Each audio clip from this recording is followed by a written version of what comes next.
Welcome friends, আজকে আমাদের ইডিয়ামসের second ক্লাসে আমরা আরো কিছু ইম্পর্টেন্ট ইডিয়ামস দেখবো আমরা উইথ সেন্টেন্স।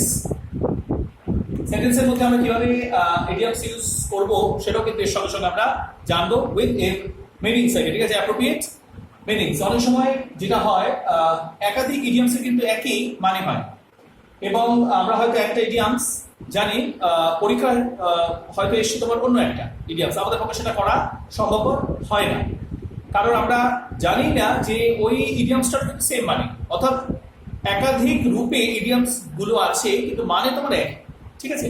তো সেইগুলো কিন্তু আমরা অবশ্য করেই জানবো। শুধুমাত্র ইন্ডিভিজুয়াল ইডিয়ামস তার মানে জানলাম তা করলে কিন্তু হবে না, তার সঙ্গে কিন্তু অ্যাকচুয়ালি আমাদের জানতে হবে যে তার প্রপার ইউটিলাইজেশনটা কিভাবে হচ্ছে আর কি, ইউজটা কিভাবে তার হচ্ছে আর কি, সেটা কিন্তু সেন্টেন্সে অবশ্যই আমাদের জানতে হবে, ঠিক আছে। তাহলে দেখো আমরা কিভাবে এগুলো পড়বো আজকে। প্রথমটা তাহলে করে যে ইডিয়ামস গুলো নিয়ে আজকে আমরা ডিসকাশন করছি। প্রথমটা হচ্ছে আমরা শায়লা এন্ড চেরি ডিশ। এই যে দেখো ইডিয়ামস, এটা কিন্তু পরীক্ষায় অনেকবার এসেছে, ওকে। এর দুভাবেই আসে আর কি, তোমার শায়লা এন্ড চেরি ডিশ আর কি বলো, ঠিক আছে, মানে উভয় সংকট, ঠিক আছে, between the devils and the deep sea. আচ্ছা, এই দুটো ইডিয়ামসে কিন্তু একই মানে, একটা হচ্ছে শায়লা এন্ড চেরি ডিশ, আরেকটা হচ্ছে একবার between the devils and the deep sea. হ্যাঁ, ওকে, দুটো ইডিয়ামসের একই মানে, হ্যাঁ, দুটো ইডিয়ামসের মানে হচ্ছে তোমার উভয় সংকট আর কি, ওকে।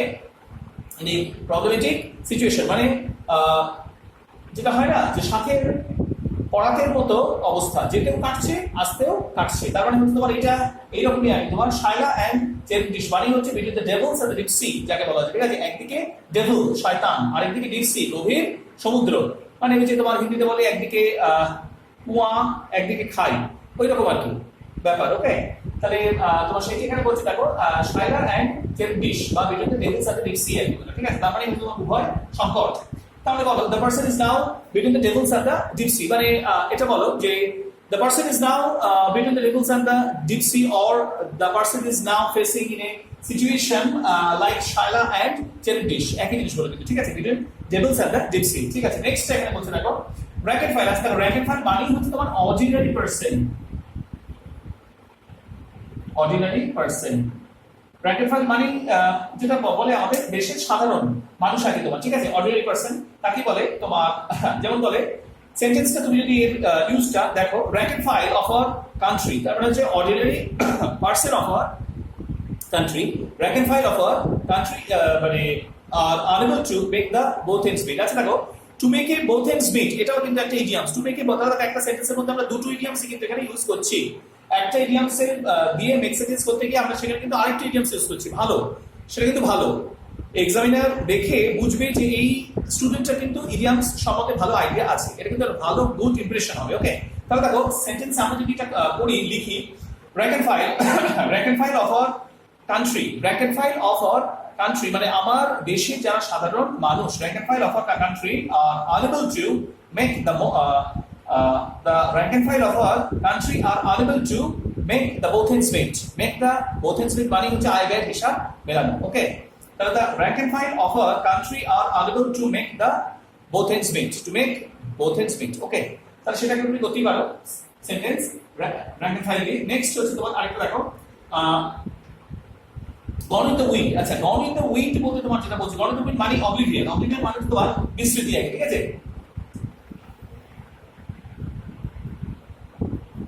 oblivion মানে হচ্ছে তোমার বিস্মৃতি, ভুলে যাওয়া, ঠিক আছে। তাহলে gone with the wind মানে হচ্ছে এটা তোমার oblivion, gone with the wind মানে সময়ের সঙ্গে সঙ্গে আমি সবকিছু ভুলে গেলাম, তার মানে হচ্ছে তোমার এটা দেখো gone with the wind মানে হচ্ছে তোমার বিস্মৃতি, যাকে বলা হচ্ছে, ঠিক আছে। তাহলে after the long time বা after the long period of time this diabolical incident has gone with the wind from my memory। তাহলে লেখো সেন্টেন্সটা লেখো, বলছি আমি খুবই ইম্পর্টেন্ট একটা ভালো সেন্টেন্স আমি এখানে বলছি দেখো, after the long period of time this diabolical incident। আজকে আমি এখানে ইংলিশটা বলছি diabolical incident, তার মানে হচ্ছে নারকীয় ঘটনা, diabolical। দেখো মেক সেন্টেন্স করার সময় আমরা যত ভালো শব্দ ইউজ করব ততই কিন্তু ভালো।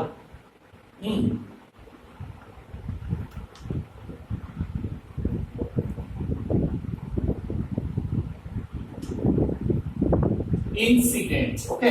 আচ্ছা, ডায়াগোনাল ইনসিডেন্ট মানে হচ্ছে নারকীয় ঘটনা। তাহলে দেখো সেন্টেন্সটা যদি আমরা এইভাবে পড়ি তাহলে ভীষণ ভালো হয় যে after the long period of time this diabolical incident has gone with the wind from my memory, তাহলে after the long period of time this diabolical incident has gone with the wind from my memory. diabolical incident মানে নারকীয় ঘটনা, ঘটনা খারাপ ঘটনা। আচ্ছা, আর গণিতবিদ মানে হচ্ছে অবলিভিয়ান, বিস্মৃতি, ভুলে যাওয়া।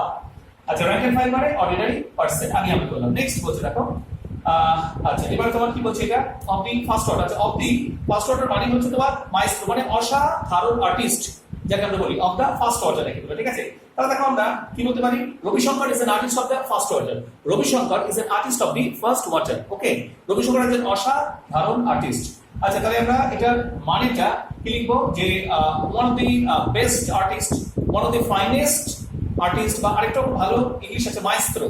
হ্যাঁ, MAESTRO। ওকে, এটাও কিন্তু তোমরা ইউজ করতে পারো। হ্যাঁ, MAESTRO, মাইস্ট্রো। মাইস্ট্রো মানে হচ্ছে একবার খুব মানে নাম করা আর্টিস্ট, বিখ্যাত আর্টিস্ট বলতে পারো তোমরা। তাহলে Ravishankar is an artist of the first water. Okay, তাহলে এটা maestro. Next, outer of honest মানে হচ্ছে ভেরি অনেস্ট, ঠিক আছে, ভেরি অনেস্ট, HONEST। আচ্ছা দেখো, outer not honest, the person is outer not honest.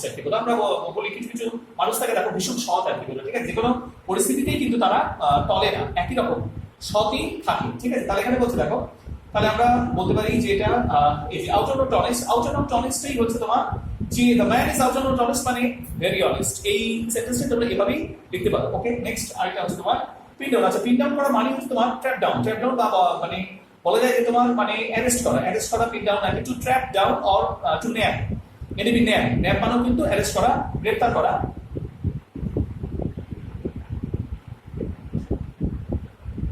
Trap down হয়, ডাউন দিও ডাবল, অথবা আরেকটা বলতে পারো ন্যাপ, এনিমি ন্যাপ মানেও কিন্তু হট করে গ্রেফতার করা যায়, ঠিক আছে। তাহলে সেটা পিন ডাউন করা মানে হচ্ছে টু ট্র্যাপ ডাউন অথবা টু ন্যাপ, যাকে বলা যায়, ভেরি ইম্পর্টেন্ট কিন্তু, ঠিক আছে। আচ্ছা, নেক্সট তাহলে এবার আমরা আরো কিছু পড়বো। এটা তো হয়ে গেল, তোমরা একটা কাজ করো, খাতার মধ্যে কিন্তু অবশ্যই করে লিখে নাও, ঠিক আছে। নেক্সট 6টা হয়ে গেল। নেক্সট আরো 6টা আমরা আজকে পড়বো। কি বলছে এটা দেখো, নেক্সট হচ্ছে তোমার গন টু দ্য ডগস বা গো অ্যাস্ট্রে। আচ্ছা, গন টু দ্য ডগস বা গো অ্যাস্ট্রে মানে তো, আচ্ছা গন টু দ্য উইন্ড আমরা পড়েছিলাম, গন টু দ্য ডগস বা গো অ্যাস্ট্রে কিন্তু আমরা পড়িনি, ওটা আজকে আমরা করবো। আচ্ছা, গন টু দ্য ডগস বা গো অ্যাস্ট্রে 7 নম্বর ইডিয়ামস, তাই হচ্ছে তোমার gone to the dogs, DOGS, অথবা go astray, তাই তো, gone to the dogs অথবা go astray।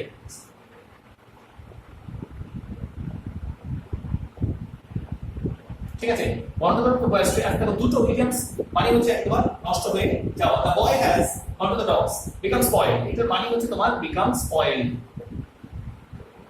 SPOILED, spoiled হয়ে গেছে, SPOILED, spoil মানে নষ্ট হয়ে গেছে। তাহলে gone to the dogs বা go astray মানে হচ্ছে তোমার become spoiled। তারপরে হচ্ছে the boy has gone to the dogs মানে the boy has become spoiled, ঠিক আছে। 8 নম্বরটা দেখো, কি বলছে এটা, tightens our belt, এটা একটা হয় tighten our belt, আচ্ছা tighten our belt টা হচ্ছে একটা তোমার, তার মানে কি tighten our belt মানে হচ্ছে তোমার কোনো একটা কঠিন কাজের জন্য আমাদের কিন্তু প্রস্তুতি নিতে হবে, ঠিক আছে। tighten our belt এটাই হচ্ছে তোমার কাট ডাউন দ্য এক্সপেন্ডিচার, মানে খরচা কম, এটার মানে হচ্ছে cut down the expenditure, tighten our belt মানে হচ্ছে কাট ডাউন our expenditure, ঠিক আছে। কাট ডাউন our expenditure তার মানে হচ্ছে tighten our belt, cut down our expenditure, তার মানে হচ্ছে দেখো the price of the essential, এখানে আমরা বলতে পারি due to a prolonged lockdown অথবা due to a prolonged financial stagnation, হ্যাঁ, the price of the essential commodities is increasing leaps and bounds, so we would tighten our belt। এটা একটু বড় হলো আর কি, হয়তো ইচ্ছে করে আমি বললাম। দেখো তোমাদের ইংলিশের লেখনীর ক্ষমতাটা কিন্তু বাড়াতে হবে, না হলে কিন্তু হবে না। ওকে, তাহলে তোমরা করতে পারো এভাবে, যে ঘটনাগুলো আমাদের প্রত্যেকদিন জীবনে ঘটছে সেগুলোর উপর বেস করে তোমরা ইংলিশটা করার চেষ্টা করো, সব থেকে ভালো হবে সেটা, ঠিক আছে। অনেকে বলে ডিকশনারি পড়তে, অনেকে বলে রোজ ইংলিশ কাগজ পড়তে, হ্যাঁ দেখো ওই ভাবে মানে এগুলো কিন্তু সেরকম মানে মোড অফ লার্নিং, ঠিক আছে, মানে ওইভাবে লার্নিং এর কিন্তু কোনো মানে তথাকথিত কোনো পথ কিন্তু নেই, যে যেভাবে শিখতে পারে সেটাই ভালো, ঠিক আছে। কারণ দেখো একটা কথা আমরা আমি যেমন বিভিন্ন ঘটনা থেকে শিখি, বিভিন্ন নিত্য নতুন ওয়ার্ড থেকে শিখি, ওকে। অনেকে শশী থারুরকে ফলো করে, তিনি তার টুইটে অনেক প্রচুর নিত্য নতুন ইংলিশ ওয়ার্ড ইউজ করেন, দুর্দান্তভাবে ইউজ করেন, ঠিক আছে। তারা সেইভাবে শেখে। কে যে কিভাবে কোন পদ্ধতিতে শিখবে সেটার সেরকম কোনো প্রথাগত নেই। তবে তোমার একটা কথা, ইংলিশটা নতুন যখনই কোনো ইংলিশ ওয়ার্ড পাবে সঙ্গে সঙ্গে কিন্তু সেটা নিজের মধ্যে আত্মস্থ করো, সেটাই হচ্ছে সব থেকে ভালো পদ্ধতি কিন্তু, ঠিক আছে। তাহলে তুমি এখানে বলতে পারো the price of the essential commodities is increasing leaps and bounds, হ্যাঁ। So we should tighten our belt, ঠিক আছে। আমরা আমাদের কিন্তু খরচাটা কমাবো, মানে কাট ডাউন দ্য এক্সপেন্ডিচার, যাকে বলা হচ্ছে খরচা কমানো, কাট ডাউন দ্য এক্সপেন্ডিচার হয়ে গেল এটা। আচ্ছা, নেক্সট আরেকটা হচ্ছে দেখো ফেদারিং দ্য নোনেস্ট। আচ্ছা, মানে ফেদারিং দ্য নোনেস্ট মানে হচ্ছে কি বলবো, নিজে রাখেন গোছানো, ঠিক আছে। ফেদারিং দ্য নোনেস্ট এটা তুমি এটা করতে পারো, ভেরি ইম্পর্টেন্ট একটা ইডিয়ামস কিন্তু এটা।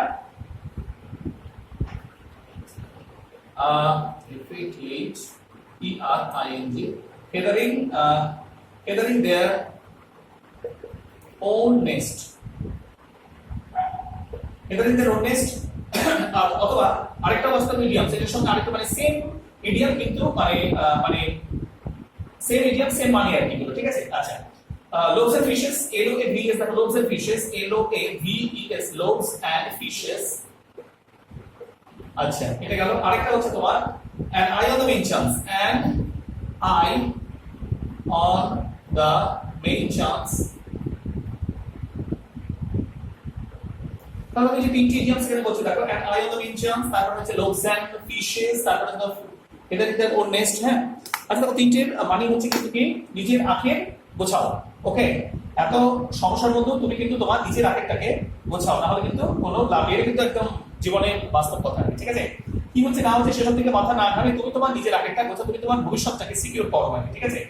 আচ্ছা, ফেদারিং দ্য নোনেস্ট, তাহলে তোমার এটি গেল। ফেদারিং দ্য নোনেস্ট মানে হচ্ছে নিজের আঁখের গোছানো, নিজের তোমার এখানে বলছে। তাহলে এটা কি হবে দেখো, most of the politicians are trying to feathering the own nest, একটা ভালো সেন্টেন্স এটা তোমরা করতে পারো। Most of the politicians always trying to feathering their own nest. তাহলে most of the politicians are always trying to feathering their own nest, এটা নিজের আগে গোছানো আর কি বলো, ঠিক আছে। আচ্ছা, আরেকটা হচ্ছে লোবস এন্ড ফিশেস, একই মানে, এটাও মানো তাই। আরেকটা হচ্ছে I on the main chance, এটা মানো তাই, একই নিজের আগে গোছানো। তাহলে দেখো তিনটে ইডিয়ামস কিন্তু একই মানে, একটা হচ্ছে ফেদারিং দেয়ার ওন নেস্ট, একটা হচ্ছে লোবস এন্ড ফিশেস, একটা হচ্ছে তোমার and I on the main chance আর কি বলো, ঠিক আছে। And I on the main chance, তিনটে ইডিয়ামস কিন্তু সেম মানে, একই মানে হচ্ছে, ঠিক আছে। আচ্ছা, হয়ে গেল এগুলো আমাদের। আচ্ছা,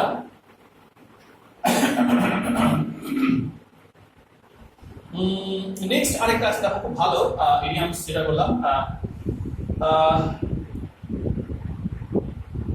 এটা খুবই ইজি একটা ইডিয়ামস আছে দেখো, stuff and nonsense, STAFF, stuff and nonsense, और আরেকটা হচ্ছে তোমার স্টাফ এন্ড ননসেন্স। আচ্ছা, স্টাফ এন্ড ননসেন্স দেখো, নেক্সট হচ্ছে beating about the bush, BITING, beating about the bush, BUSH, beating about the bush। আরেক আচ্ছা, এই দুটো, ঠিক আছে। দেখো এই দুটো ইডিয়ামস কি মানে হচ্ছে দেখো, স্টাফ এন্ড ননসেন্স মানে কি অবান্তর কথাবার্তা বলা, ইররিলেভেন্ট টক যাকে আমরা বলি আগে, ঠিক আছে। অবান্তর কথাবার্তা বলা বা যাকে বলে স্টাফ এন্ড ননসেন্স মানে হচ্ছে একবার মানে the man annoyed us by talking about stuff and nonsense. The man annoyed us by talking about stuff and nonsense. মানে হচ্ছে একদম অবান্তর কথাবার্তা বলে আর কি তোমার লোকটা আমাদের বিরক্ত করছিল। annoyed মানে বিরক্ত করা। The man annoyed us by talking about stuff and nonsense। হ্যাঁ, অথবা beating about the bush মানে একই জিনিস একদম অবান্তর কথাবার্তা বলা। তাহলে দুটো শব্দের অর্থই হচ্ছে এই যে এই দুটো শব্দের অর্থই হচ্ছে একদম irrelevant, IRRELEVENT, irrelevant talk যাকে বলা হচ্ছে, ঠিক আছে। irrelevant talk মানে হচ্ছে অবান্তর কথাবার্তা বলা আর কি, ঠিক আছে। irrelevant talk যাকে আমরা বলছি অবান্তর কথা। নেক্সট হচ্ছে তোমার আচ্ছা, going to orbit, নেক্সট হচ্ছে তোমার go into orbit, going to orbit। আচ্ছা, going to orbit মানে হচ্ছে কি success, SUCCESS মানে become success, ঠিক আছে। going to orbit, অরবিটে পৌঁছে যাওয়া। আমরা যে এত পরিশ্রম করছি আমাদের লক্ষ্যটাকে অরবিটে পৌঁছানোর কোনো একটা স্যাটেলাইটকে, কৃত্রিম উপগ্রহকে যখন তোমার আকাশে ছোড়া হয় তখন তার উদ্দেশ্যটাই থাকে হচ্ছে অরবিটে, একদম অরবিটে গিয়ে পৌঁছানো, যেখানে তার যাওয়ার অ্যাকচুয়ালি গোল, আলটিমেট গোল, সেটাকে অ্যাচিভ করাই হচ্ছে তার একমাত্র উদ্দেশ্য। তাহলে এখানেও দেখো গোয়িং টু অরবিট মানে হচ্ছে তোমার become success, going to orbit ঠিক আছে। তাহলে গোয়িং টু অরবিট মানে হচ্ছে তোমার বিকাম সাকসেস হয়ে গেল এটা, বা সাকসেস ইন লাইফ আগে, ঠিক আছে। তাহলে আমরা সেন্টেন্স যদি এখানে লিখি তাহলে কি লিখবো? ইনফাইন মানে পরিশেষে, অ্যাট লাস্ট বা ইনফাইন, অ্যাট লাস্ট বা ইনফাইন হি গোজ ইনটু অরবিট, ঠিক আছে। মানে he must achieve his goal, যাকে আমরা বলি, ঠিক আছে। এটা গেল। নেক্সট হচ্ছে আরেকটা আছে দেখো, এন্ডিং স্মোক আর এন্ডিং ফিয়াস্কো। এই দুটো ভীষণ পরীক্ষায় এসেছে, অনেক আগেও এসেছে। এন্ডিং স্মোক, হ্যাঁ, আচ্ছা বলছি দেখো, end in smoke or end in fiasco, ঠিক আছে। end in smoke অথবা তোমার end in fiasco, FIASCO, FIASCO। আচ্ছা দেখো, end in smoke আর end in fiasco দুটো মানে হচ্ছে ব্যর্থতায় পর্যবসিত হওয়া, ওকে। মানে কি বলতে পারো, ফেল। end in smoke আর end in fiasco দুটো মানে কিন্তু একই, ব্যর্থতায় পর্যবসিত হওয়া আর কি, ঠিক আছে। তাহলে দেখো end in smoke or end in fiasco, ঠিক আছে। তাহলে হবে all his plans ended, all his plans ended in smoke, all his plans ended in smoke বা ended in fiasco। তাহলে end in smoke আর end in fiasco দুটো মানেই ব্যর্থতায় পর্যবসিত হওয়া, ওকে। তাহলে তুমি একটা করতে পারো, in spite all his hard work, in spite of all, in spite of all his hard work, his all plans ended in smoke, ব্যর্থতায় পর্যবসিত হলো। in spite of all his hard work, মানে তার এত হার্ড ওয়ার্ক সত্ত্বেও all his plans ended in smoke অথবা ended in fiasco। smoke মানে ধোঁয়া, সবকিছু একদম মানে নষ্ট হলো আর কি, ঠিক আছে। তাহলে সেটি হচ্ছে ended in smoke অথবা ended in fiasco, দুটো মানে হচ্ছে ব্যর্থতায় পর্যবসিত হওয়া।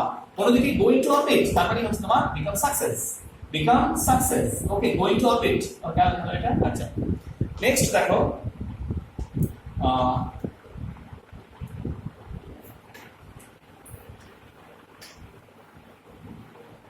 কি বলছে দেখো এখানে, বেশ কিছু ইম্পর্টেন্ট আছে। ও হ্যাঁ, ভেরি ইম্পর্টেন্ট দেখো একটা জিনিস, যেটা আমরা বলছিলাম, শশী থারুর একবার খুব একটা ভালো, মানে উনি তো সবসময় খুব প্রচুর ইংলিশ বলেন, খুব ইম্পর্টেন্ট, মানে খুব ডেলিকেট টাইপের, কিন্তু খুব ভালো ইংলিশ আর কি, এত খুব মানে খুব কি বলবো, গর্জিয়াস টাইপের আর কি ইংলিশ উনি বলেন।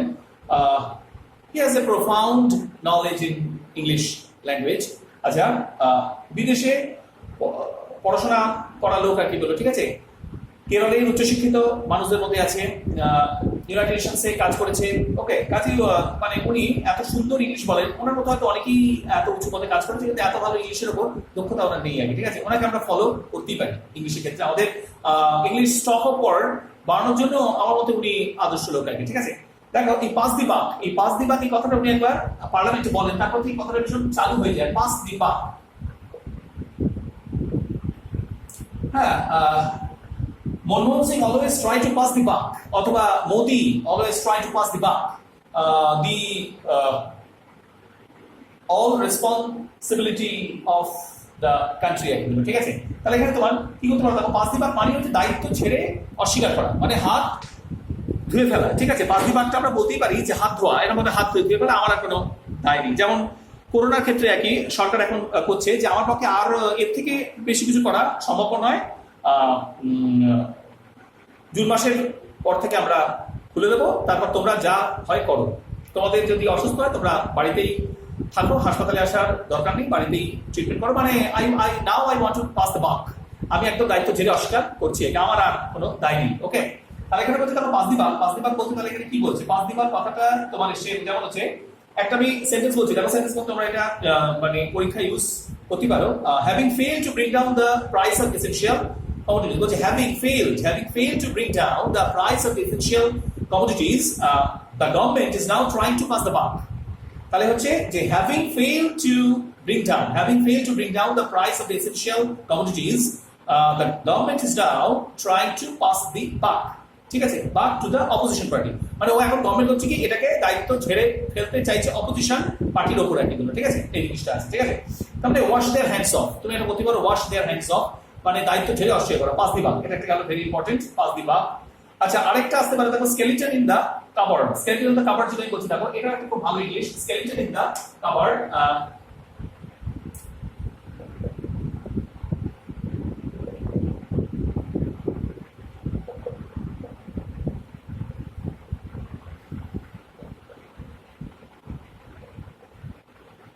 হ্যাঁ স্টেন দ্য কাভার্ড মানে হচ্ছে মানে এটার মানে হচ্ছে ট্রাই টু কিপ সিক্রেট,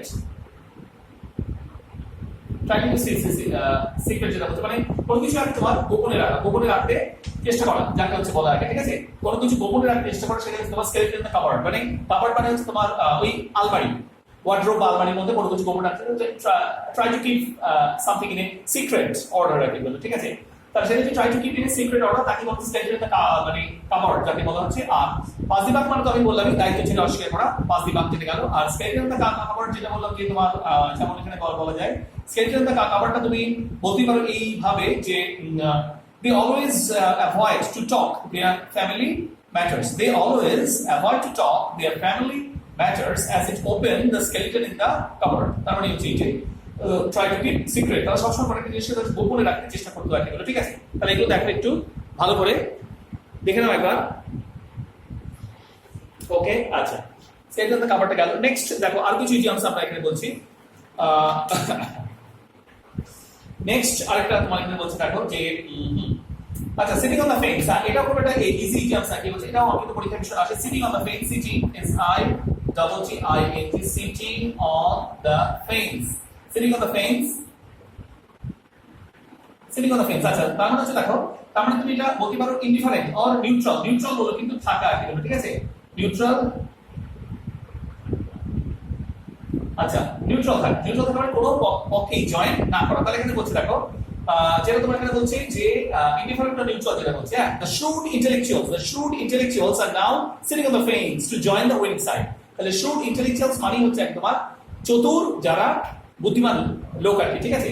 তাহলে the shrewd intellectuals দেখবে ইন্টেলেকচুয়ালসটা কিন্তু চট করে কোনো একটা পক্ষে জয়েন করে না, অনেক ভেবেচিন্তে দেখে তারপরে জয়েন করতে। সেটি বলছে তারাই কিন্তু সবসময় সিটিং অন দ্য ফেন্স থাকে, নিউট্রাল থাকে, আমি কারোর মধ্যেই নেই, কোনো মানে যে পার্টি জিতবে আমি তার, ব্যাপারটা এরকম, ঠিক আছে? তাহলে সেটি এখানে বলছে দেখো the shrewd intellectuals are now sitting on the fence to join the winning side। এই সেন্টেন্সটা তোমরা কিন্তু এটাকে ইউজ করতে পারো। তাহলে আমি আবার বলছি দেখো the shrewd S H R E W D, the shrewd intellectuals I A T E L E C T U A L S, the shrewd intellectuals are now sitting on the fence to join the winning side। Indifferent অথবা neutral বলতে পারো এটা, ঠিক আছে? আরেকটা হচ্ছে তোমার এদিকে গেল। নেক্সট দেখো আরো কিছু ইডিয়মস আছে এখানে দিচ্ছি, ভেরি ইম্পর্টেন্ট, সবকটাই কিন্তু এক্সামে এসে, এজন্য আমি দিয়ে দিচ্ছি দেখো।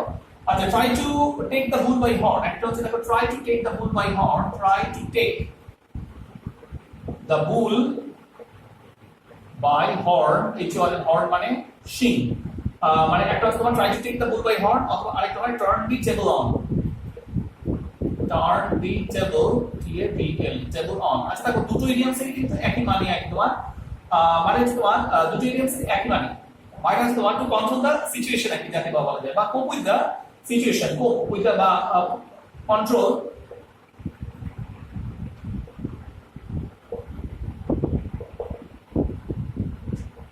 দি সিচুয়েশন। ওকে, পরিস্থিতিকে নিয়ন্ত্রণ করতে চেষ্টা করা, try to control the situation, ঠিক আছে? তাহলে এখানে বলছে ট্রাই, তাহলে try to take the bull by horn মানে অ্যাকচুয়ালি ইডিয়মস হচ্ছে এখান থেকে take the bull by horn, actually idioms হচ্ছে এখান থেকে take the bull by horn, অথবা আরেকটা হচ্ছে turn the table on। দুটো মানে হচ্ছে to cope with the situation with alacrity, to cope with the situation মানে পরিস্থিতিকে নিয়ন্ত্রণ করার চেষ্টা করা, to cope with the situation with alacrity, অথবা to control the situation একই বলে, ঠিক আছে? try to control the situation, তাহলে লিখতে পারো try to control the situation, try T R Y, try to control the situation, এটা তুমি বলতে পারো। তাহলে একটা হচ্ছে try, তাহলে হচ্ছে to take the bull by horn অথবা turn the table on, দুটো মানেই হচ্ছে পরিস্থিতি নিয়ন্ত্রণ করতে চেষ্টা করা। তাহলে এখানে বলছে দেখো একটা সেন্টেন্স তোমরা এখানে পরীক্ষা ইউজ করতেই পারো, খুব ভালো একটা সেন্টেন্স আছে দেখো, যেটা হচ্ছে to stop riot, RIOT, riot মানে দাঙ্গা, to stop riot in the Saharanpur, police is trying to take the bull by horn। ওকে, তাহলে to stop riot in the Saharanpur UP রে, ঠিক আছে? to stop riot in the Saharanpur, police is trying to take the bull by horn, the police is trying to turn the table on, একই জিনিস হলো কিন্তু, ঠিক আছে? আচ্ছা সিটিং অন দ্য ফেন্স তো হলো। আচ্ছা আরেকটা খুবই ভেরি ইম্পর্টেন্ট দেখো আছে পরীক্ষায় বিষয় আছে swan song, SWAN swan song, SWAN swan song, swan song মানে হচ্ছে লাস্ট ক্রিয়েশন, সং মানে তোমার শেষ রচনা, কোনো একজন কবি বা সাহিত্যিকের মারা যাওয়ার আগে যে শেষ রচনা সেটা কি বলা হচ্ছে তোমার swan song, SWN swan song. Swan song কিন্তু পরীক্ষায় ভীষণ আসে সোয়ান সং। তাহলে দেখো এই সেন্টেন্সটা তোমরা এখানে যদি টু মেক সেন্টেন্স দেয় সেখানে তোমরা করতে পারো যে the poem crossing the bar. Crossing the bar হচ্ছে টেনিসনের একটা কবিতা যেটা তিনি জীবনের শেষ প্রান্তে গিয়ে লেখেন এবং তারপর তিনি মারা যান, সেটি হচ্ছে তার শেষ রচনা। তাহলে the poem crossing the bar is the swan song of Lord Tennyson. তাহলে বলতে পারো the poem crossing the bar, the poem crossing the bar is the swan song of Lord Tennyson, মানে লাস্ট ক্রিয়েশন সোয়ান সং, এটা হতে পারে। আরেকটা হচ্ছে তোমার ভেরি ইম্পর্টেন্ট, দেখো alive and kicking। আচ্ছা alive and kicking টা খুব ভালো ইংলিশে alive and kicking, A L I V E alive and kicking K I C K I N G, alive and kicking। বা তুমি আরেকটা বলতে পারো active and healthy, active and healthy। ঠিক আছে, এই দুটো alive and kicking এবং active and healthy দেখো দুটো মানে অ্যাকচুয়ালি alive and kicking এটা ইডিয়ামসটা, এর মানে হচ্ছে active and healthy। হ্যাঁ, তাহলে এখানে বলছে my grandpa is now 80 but still he is alive and kicking। My grandpa is now 80 but now still he alive and kicking, মানে active and healthy, মানে তার বয়স 80 বছর হলো, সে কিন্তু এখনই খুবই সুস্থ সমর্থ হাঁটাচলা করে, that's alive and kicking, that's মানে হচ্ছে active and healthy। তাহলে ভেরি ইম্পর্টেন্ট কিন্তু একটা ইডিয়াম, সেটা alive and kicking মানে active and healthy। তাহলে এটা বলতে পারো my grandpa is 80 but still alive and kicking। আচ্ছা alive and kicking, active and healthy। আরেকটাও তোমার ইডিয়ামস আছে fit as a fiddle, এটাও আমি বলে দিচ্ছি। তারপরে alive and kicking এর সঙ্গে সেম একটা ইডিয়ামস আছে, দেখো fit as a fiddle, খুব সম্ভবত fit as a fiddle, F I double D L E। তাহলে দুটো ইডিয়ামসের একই মানে, alive and kicking, fit as a fiddle দুটো মানে হচ্ছে active and healthy, দুটো মানে হচ্ছে active and healthy। alive and kicking বা fit as a fiddle দুটো মানে হচ্ছে একটা active and healthy, ঠিক আছে। alive and kicking বা fit as a fiddle দুটো মানে হচ্ছে active and healthy। ওকে, এটা আমাদের তাহলে ইডিয়ামসের উপর দেখো সেকেন্ড ক্লাস গেল, ইডিয়ামসের উপর আমাদের সেকেন্ড ক্লাস এটা গেল। প্রত্যেকটা ইডিয়ামস দেখেই বুঝছো যে ভেরি ইম্পর্টেন্ট থাকে প্রত্যেকটা ইডিয়ামস, প্রত্যেকটা ইডিয়ামসের মানে এবং সেন্টেন্সের তার ব্যবহার কিভাবে করতে হয় সেটা আমি সবই বললাম। তোমাদের অবশ্যই তোমরা এগুলো খাতায় নোট ডাউন করো উইথ এক্সপ্লেনেশন এবং সেন্টেন্স করার চেষ্টা করো। নিচে যদি কোনো অসুবিধা হয় কমেন্টে গিয়ে লেখো যে কোথায় অসুবিধা হচ্ছে, বা তোমরা সেন্টেন্স লিখে কমেন্ট বক্সে দিতেও পারো, আমি সেটা চেক করে দেবো, কোনো প্রবলেম নেই, সেরকম কোনো ব্যাপার নেই। তোমাদের যদি মনে হয় যে আমি একটা নতুন সেন্টেন্সে এই ইডিয়ামটা ইউজ করলাম সেটা ঠিক হয়েছে কিনা দেখানোর জন্য তোমরা অবশ্যই কমেন্ট বক্সে লিখতে পারো, কোনো অসুবিধা নেই, ফ্রি। আর চ্যানেলটা অবশ্যই সাবস্ক্রাইব করো। ওকে, ঠিক আছে, থ্যাংক ইউ।